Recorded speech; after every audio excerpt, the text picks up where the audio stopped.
गोटा के प्रणाम करे छी। आइ हम अहाँ के सामने रूपा रंजन जी के अनुरोध पर उपटन के गीत सुनावा जा रहल छी। गीत सुनावे छी।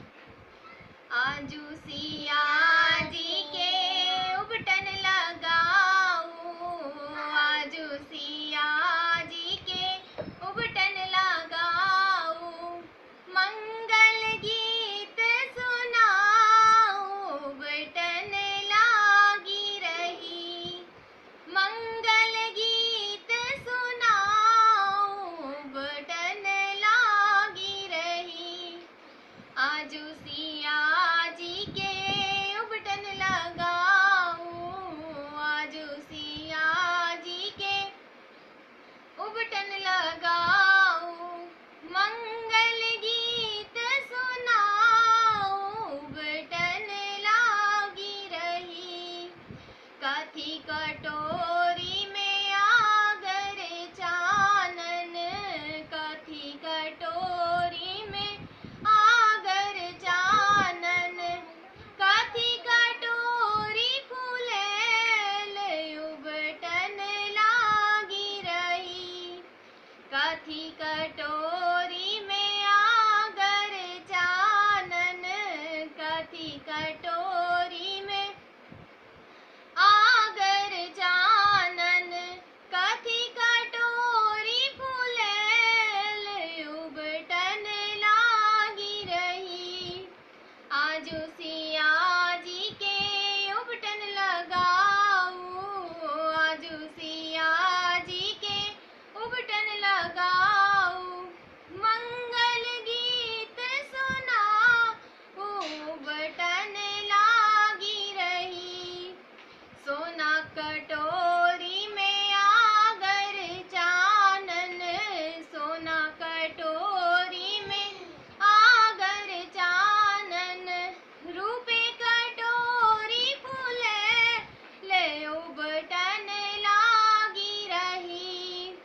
रूपे कटोरी फूलेल, उपटन लागी रही। उपटन लगाऊ सुहाग बल देबू, उपटन लगाऊ सुहाग बल देबू, जुग जुग बढ़े यही बात, उपटन लागी रही। जुग जुग बढ़े यही बात, उपटन लागी रही।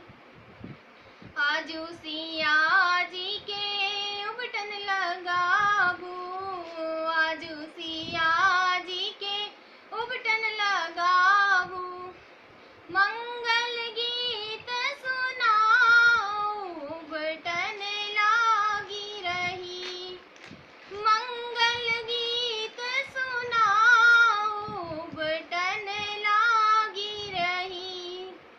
कोई जे गावे, कोई बजावे, कोई जे गावे, कोई बजावे, कोई छेड़े नामी केस, उपटन लागी रही।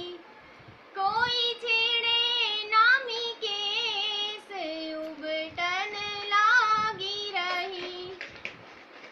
राधा जे गावे, रुक्मिणी बजावे, राधा जे गावे, रुक्मिणी बजावे, ललता चिड़े नामी केस, उपटन लागी रही।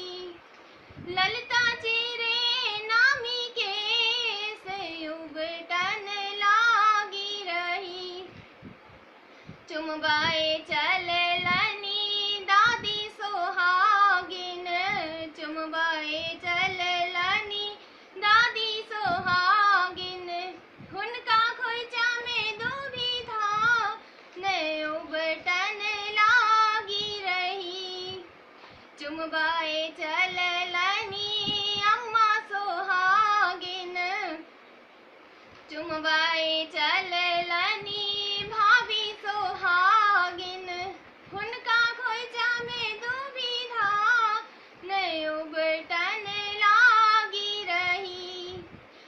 जुसिया